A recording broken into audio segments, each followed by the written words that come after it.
Hi, I'm Joni De Winter. And I am Susan Grant, And we are part of Belle Street. who are an events band and theatre company.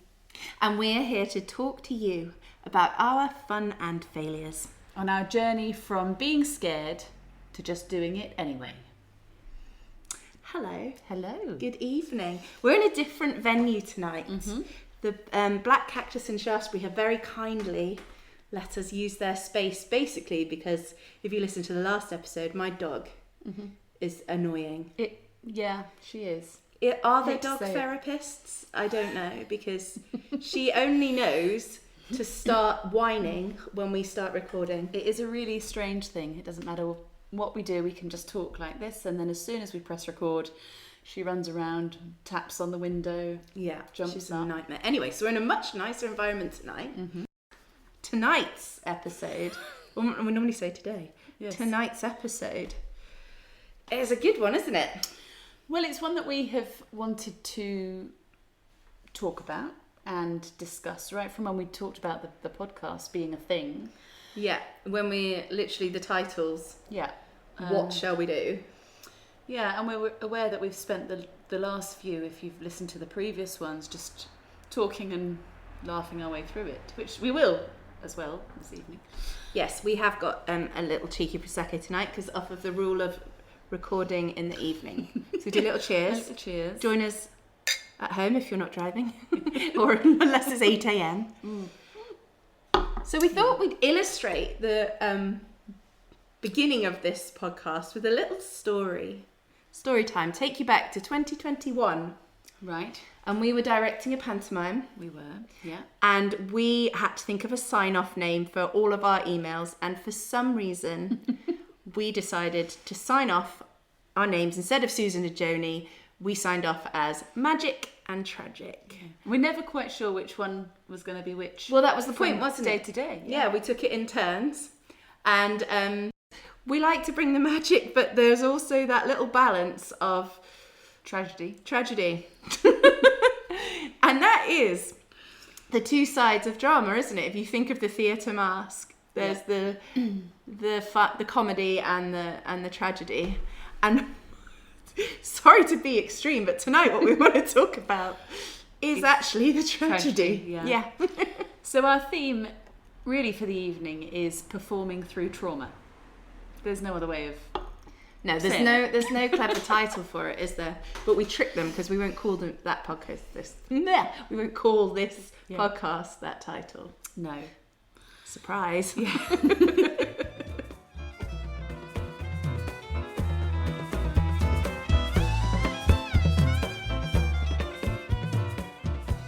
So as creatives, you do have to show up. You do have to show up. With your creative project, or whether you're employed or whether you're doing it for your own thing. And that can be really hard when you're going through something where you don't want to show up. Yeah. Yeah. And when I was thinking about this podcast before we came to this beautiful place today, I was thinking about all the different times when, as a duo, we have had to kind of really muster the strength from somewhere and keep going. Dig deep. That's yeah. what you have to do, isn't it? And the first example we thought of was actually COVID. When COVID happened and lockdown happened, we were really just coming into our stride as an act. We were a trio and we were doing some duo gigs. We'd written our parody musical. We had dates booked in and we'd begun to dare to imagine that we might tour it. And it was an exciting time. And then suddenly, COVID comes in, lockdown's in. You describe it as the dates slowly dropping off the calendar. And then we're in. We were rehearsing, weren't we? The night that they announced, you stay in your homes. And we kind of all just laughed like, oh, shit. We had a quick hug, didn't Yeah, we? we did. And then I thought maybe I'd get arrested on the way home. Yeah. Because it was like, you've got to be in. I was like, Yeah, and no one, I was like, oh my gosh, is it going to be like the plague or something? I hadn't really taken it seriously. Anyway, so that was a shock. And then what that did was, after you realised it wasn't just going to be a couple of weeks, really made you question everything you were doing and mourn the loss. I'm sure if you're listening to this and you're a creative person, you lost something during lockdown. Well, yeah, true. But I just mean in terms of, yes, you're right, actually. Sod that. Anybody. But I guess I'm thinking of creative people in terms of... In the arts. It was kind of just... They were the first things that started to get cancelled. The first thing they said was, don't go to the theatre. That was one of the first, before lockdown. And we lost all that we were working towards, and it was massive. You can call it trauma if you like. It was a massive deal. Yeah. And trying to find our way through that as individuals was really difficult. And but what we did decide was to carry on. Yeah. Illegally. No, not really. We didn't carry on illegally. But we did have, as many people did, got onto the internet and used that platform, which was great, but it would have been so easy to stop. Yeah. It really would have been, and we wouldn't have started again. No, and we were aiming the whole time at when things open, what can we do? As I'm sure everyone was forced to be more creative about their approach to everything. All businesses were, whether it was a creative one or not. And that was when I think we really both noticed that thing in us of just like, we must keep going. We must keep trying. Yeah. As we said in our first podcast, actually, because of that attitude of trying to think of how we can keep going, trying to think of what we can do, how can we make this work, as soon as we were allowed to do any kind of performing, we were ready and like on it. So I'm glad. I'm glad that we did it. And a lot of people do say, oh, it must have been, an awful time, and you bet the gigs dried up. Well, yes, because everyone's gigs dried up, but we continued to work throughout the whole thing, whether it was online or as soon as we were allowed out, to the smallest amount of people in their gardens or in a field or something, and people booked us, and it was great. And then as soon as it was extended to the next amount of people, your 30 maximum. 30, that was a magic number, wasn't it? And so actually we had loads of rehearsal time, we had loads of FaceTime, we had load of frustration time, but it gave us a lot of new skills. So very grateful for Elements. It's not ideal, obviously. Wasn't ideal. But we did the best we could with the awfulness that was going on around us. I think a lot of creative people actually really thrived. Yeah. But I've been listening to various things of, this is a bit of a tangent, but a podcast of... Has it got goats in it? No goats. Podcast about new musicals done by the other... Is it the Other Palace or the Other Place Theatre in Leicester Square? I'll edit out the right one. And they do a series on new musicals, and I've been listening to the episodes from about a year ago, and nearly everyone they interview says, I wrote this in lockdown. I wrote this with my partner in lockdown because we were stuck together and we don't normally work together, so we wrote this together. Diana Untrue Untold, who we've, Awkward Production. That was a result of a lockdown project performance. So I think creative people actually, in times of pressure, do think outside the box of what they can offer. Yeah. But we have gone down a little tangent there. Yeah, small one. But even just if you're a performer and you just have an awful month, or an awful few months, tragic breakups. Breakups are the worst if you're a singer, I think, because you have your heart broken, and then all you want to do is hide under a duvet and be ugly. Or not speak to anybody, or just be hammered. And you have to get up on a stage, look good, and then sing epic love songs. Or about heartbreak. All songs are about love or heartbreak. Yeah. And it's awful. if you're really heartbroken or if you go through something crap with a partner and you have to show up and perform through it, and maybe your partner will show up and you still have to perform through it. Nobody knows. But it's, you have to find it in you somewhere, you know, to keep going in something like that, which is, you know, just an everyday thing. And that is also where some of the best work is written, from your traumatic creative state, because your raw emotion, whatever you're doing creative, you're dancing, you're writing, you're performing, it comes from just that rawness. We spoke to a friend of mine that I went to university with, who's an actor. One of his quotes was that after massive trauma, at least now he can visit that place to cry on stage. Before, it was always a bit tricky. It's finding that place to pull on your own experience and not let it overtake. Yes, well, yeah. We had to do a gig at a funeral once. I've failed that one. I really did. I mean, I think I normally manage to keep it together, whatever's happening in my life, but I didn't do very well on that. And now I was the opening line, and you had to swoop in, didn't you? Well, I am a bit stoic when it comes to that sort of thing, only because I have sung at many funerals from being in the church choir and also being brought up to be told to just get on with it. And so actually being told no one wants to see that at a funeral. Sorry. No. But I do find it quite easy to dig deep, as I found out last year, and get on with it. Yeah. And then afterwards go and have a meltdown in a corner. So if you want to book Belle Street for a funeral, don't. Just book Susan. She's a great solo artist. But don't expect to see me afterwards. No. I'll come and talk to you afterwards, because I'll have had a good cry to your song.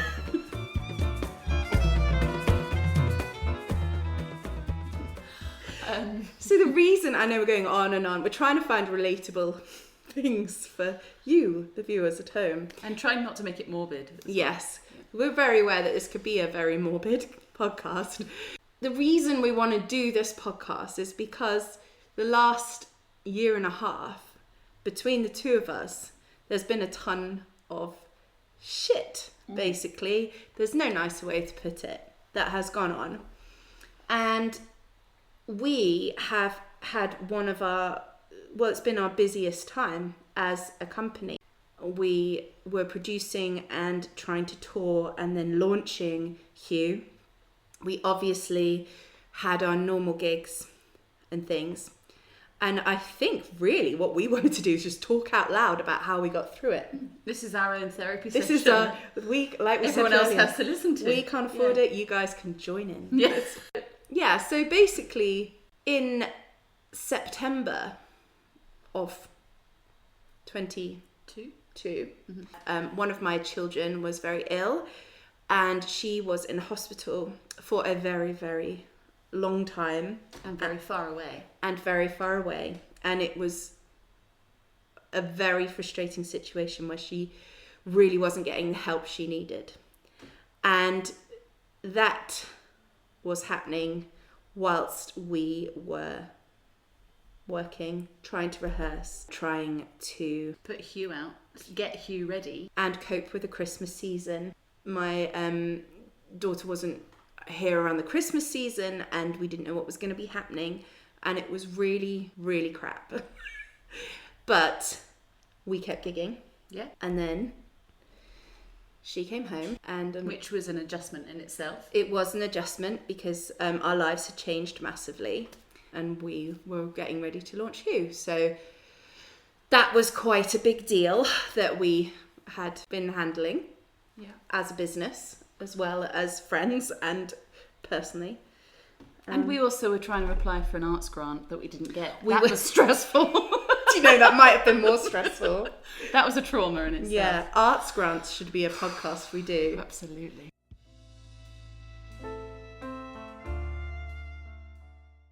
So we just about found our feet, sort of, with that. And we booked our launch for Hugh the Musical and a few tour dates. and we had a lovely article that was put out. Dorset Life. By Tiggy Walker, which was brilliant. And we were really looking forward to it. And and then my mum died, just like that. We had about a week of her being in hospital and me running up and down to see her, and then she decided to die. So that was really, it's just a really interesting way to phrase it. Well, I know, but you know what? It's annoying because she also, as a number one supporter of us and me, it was really inconvenient. And what do you do? Because I had my dad to look after as well, and we, after I'd spent a few days down with him, I came back up to have our rehearsal day, catch up, meeting, whatever, and there was this sort of weird elephant. Yeah, a weird elephant in the room. Because, we are friends and we are friends. That's a relief, isn't it? There's that wonderful supportive side, but actually on the work element, not elephant, what were we going to do? Yeah. And we had to make a decision because everything was so close. Yeah. Like weeks away close. Yeah. So she died on the 1st of February. We had our first Hugh the Musical debut booked for the launch. Was it the Friday or the Saturday? The 25th or something. And we sat there and we both decided that we should go ahead and that she would want us to.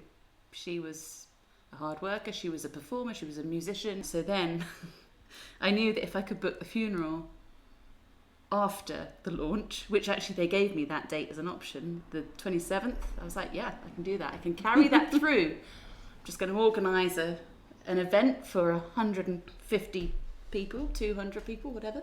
And we decided to do it. And I was saying to you earlier that I did need to sort of ask permission of family and people that it was okay for me to carry on performing and being. Or was I being disrespectful for not going and staying in the house and whatever? But you have to get on. Yeah. Sometimes for some normality for yourself. Yeah, that's what we were talking about, the kind of catharsis of it. I mean, a lot of the time people talk about catharsis for audiences, but it's the catharsis is there for performers as well. Well, do you want to read what Ben said? So again, Ben has said that we can quote Ben Hurley, who is a lovely actor, friend of mine, and I'm sure he won't mind me saying he lost both of his parents in quite a short space of time. So Ben says, having a performance in the calendar is almost like having the funeral to look forward to, although you're not looking forward to the funeral, obviously. But it gives you a focus, something to work towards, so that it stops you from just sitting in your grief. And he says, I didn't have time to be completely sad because I knew in the back of my mind I also had to get my shit together and I had a job to do. We were just saying about the fact that actually performing, that some people choose, you have to come away sometimes and have your space and have your time, but actually sometimes it can be an outlet to go into the performing, singing, reading, dancing, acting, whatever, gives you some focus and the opportunity to put a mask on and escape in that moment. And actually having a performance sort of on the calendar, so it does give you something to work towards, because you do need to have whatever sort of tragedy, whatever sort of trauma you're going through, to sit and dwell on it. It's almost worse than being able to have a little bit of a goal to move forwards. Otherwise you're just sat in the grief, really. That's how we've felt with different trauma events. And trauma is a big word. The smallest situation that just creates that feeling inside of you of loss, of exhaustion, of anxiety, or it can be the biggest event that you've had in your life, still of loss, exhaustion, anxiety. So it's very relative to you and where you are in your life. And they say there's you can have trauma with a big T or a little t, but either way, It's trauma, Yeah. you know. And we're just using that as a word to describe a shit show. Yeah. And do you choose to keep moving forwards with where you are? Or do you choose to have a step back? If we hadn't carried on with Hugh and we'd pulled out of that performance, we've both agreed that our musical wouldn't have happened. I think it's something we both knew without saying it out loud until we'd made the decision. But we are very like that, both of us. And that's why we are lucky to have each other and be so similar in that way, is that this getting on with it and still creating and doing the performing is how we cope with things. It's actually, for me, a kind of meditation. When people say when they run, or you know, they meditate, or their mind goes quiet, I feel that way when I'm creating something, or when I'm acting, or when I'm performing. So I do find singing a bit more effort to kind of Emotive, zone out, but I guess that's because you aren't playing as much of a character. Whereas with Hugh, obviously we could become these two people. And we were saying what's interesting about Hugh is we probably wouldn't write those characters like they are now, but Hugh, if you've seen it, is a chaotic, Manic. fast-paced, manic musical where you are just not sure what's happening next, and then it's over. And that is a real reflection of how our lives were in kind of putting that together. Our lives were very, very chaotic, manic, high stressed, at the very peak of what we could about cope with. That's what our lives were like. So that's what we produced. And the catharsis of it being funny, ridiculous, laughing at each other in that context was like therapy. You know, you could put those feelings into those characters in a safe way. We were talking about being able to show up when everything's falling apart around you. There seems to be quite often suggestion maybe that actually stopping should be the best thing. Obviously you need time, but people need time with whatever they're dealing with, and counselling, and you know, I mean, and a supportive network. And you do. I am amazingly, wonderfully grateful for my supportive network around here. Quite a big part being you, but there is a big part that says you should stop, take your time, and actually showing up, keeping hold of your normality, of your project, of your creativity, can be a little bit of control for you when everything else is out of control. And maybe that's the same if you're not in the creative world, but we're only in this world. We are only in this, yeah. But being able to keep your decisions as well, and being able to say yes or no, and if you want to show up, it can feel a bit selfish maybe. Well, I was saying, wasn't I, that when I was dealing things with my daughter, apart from with you, I didn't hear the narrative anywhere of it's okay to still show up.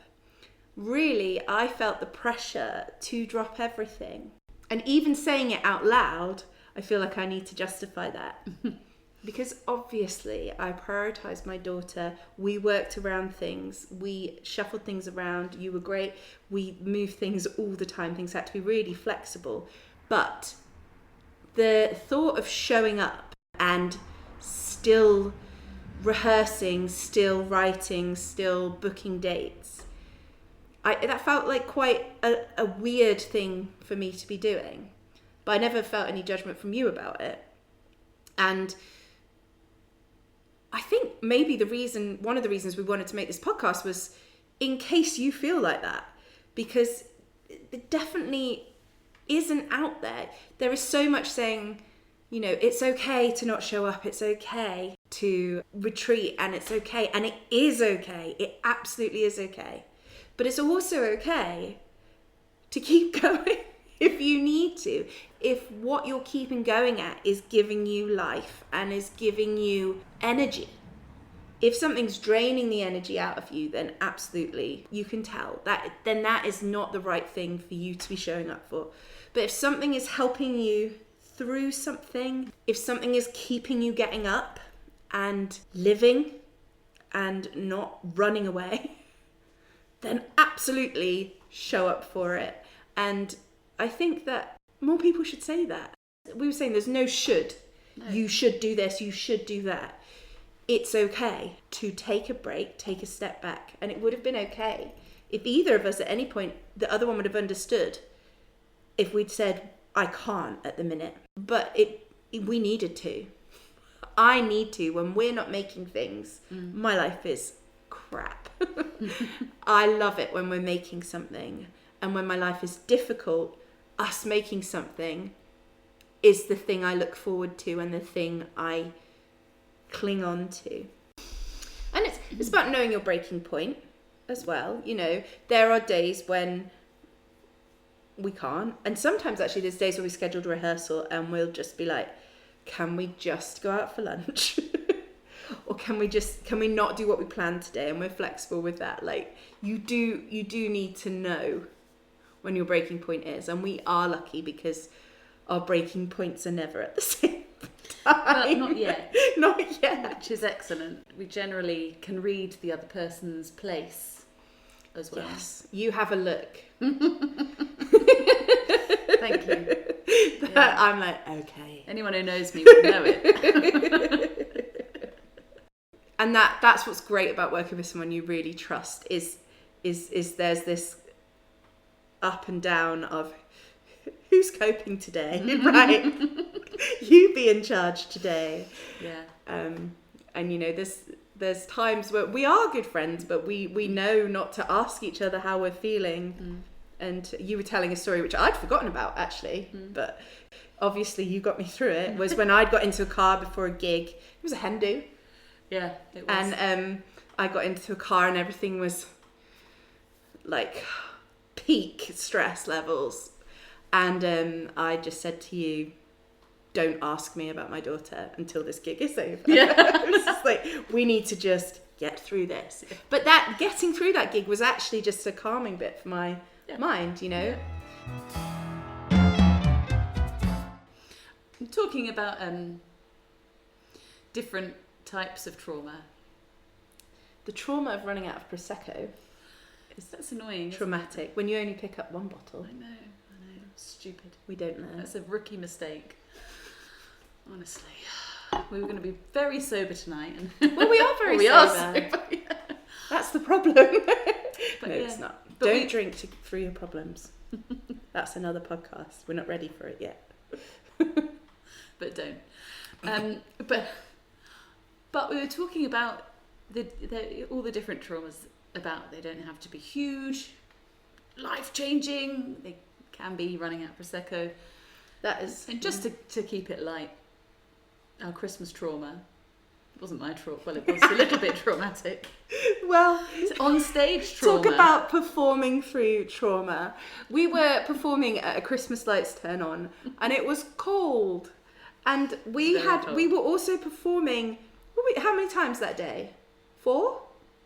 Probably. It was maybe three or four times that day. So we were bouncing between places performing.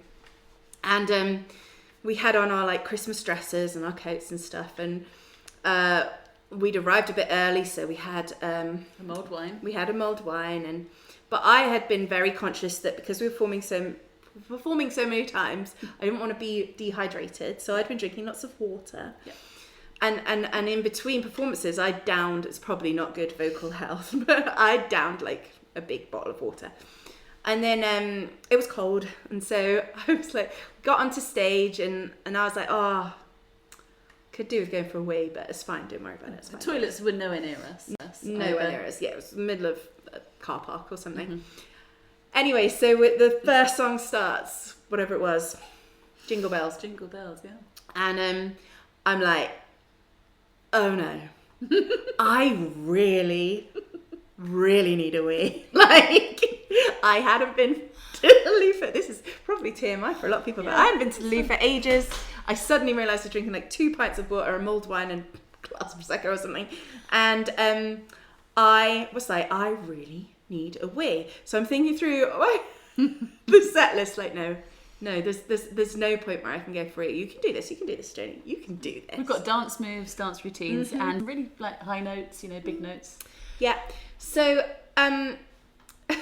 basically, it just got worse and worse and worse and worse and worse. And about half an hour in, my eyes are like welling up because it's hurting. I need to wee so badly.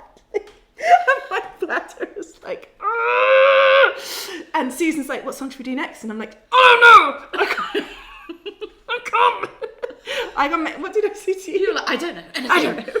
And I'm not used to that. And then I was like, 2 songs later, I'm like, I'm at the point where I'm like, I cannot do any dance moves. So I'm like, stood very prettily with my legs very firmly crossed and beginning to think, I'm going to have to wee myself. Oh my goodness, will anybody notice? I was looking around like, I've got black tights on, will they notice? I don't know. And then I'm like, yes, they'll see it because we're on the stage. It's not like we're like hidden, like everyone will see if I wee myself. We had a snow machine, the yellow snow. We had a snow machine. And oh my goodness, and by the end of the set, I had tears like running down my face. And like, we were like, I actually think we got it. We finished and you ran off. And I was just like, wiggled off, like, went to the pub for a wee, not a drink. For a wee. Yeah. For a wee, not a drink. So that was, that's traumatic sharing that, actually. Reliving that. But that has never happened to me before. Well, I just didn't know what was going on. It was a combination of the cold. Yes. However many pints of water. Yeah. And then just not actually thinking about it and go for a wee. So, performing through trauma. Yeah. Don't drink too much water, ladies and gentlemen. Is that going to be the quote? Didn't Hugh list the Hughes for me? Grant? The one from Greatest Showman? Yes, I was about to say Hugh Jackson. What's his name? Hugh Jackson. Hugh Jackson. He wet himself on stage because he had been doing the same thing. Oklahoma. And I didn't wet myself, so I'm beating Hugh. And he's in good shape. Yeah. So, do you hit the high note or do you? Yeah. Not? What do you do? Go for that one. Anyway, that's a whole other podcast. We should get an expert on for that.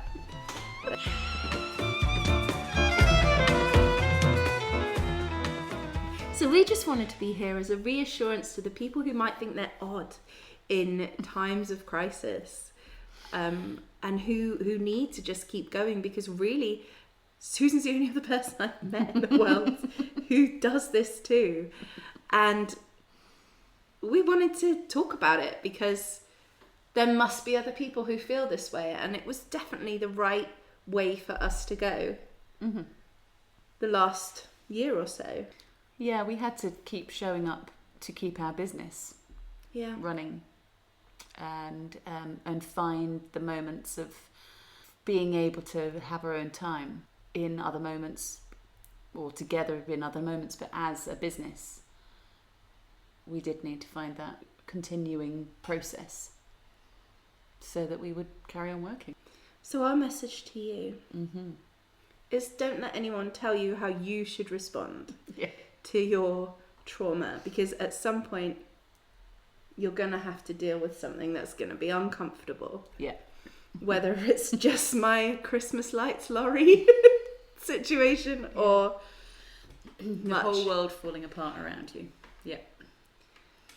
But whatever you're feeling, whether you're feeling magic or tragic, don't let anybody tell you what you should be doing. Just do it anyway. See you next time. We hope.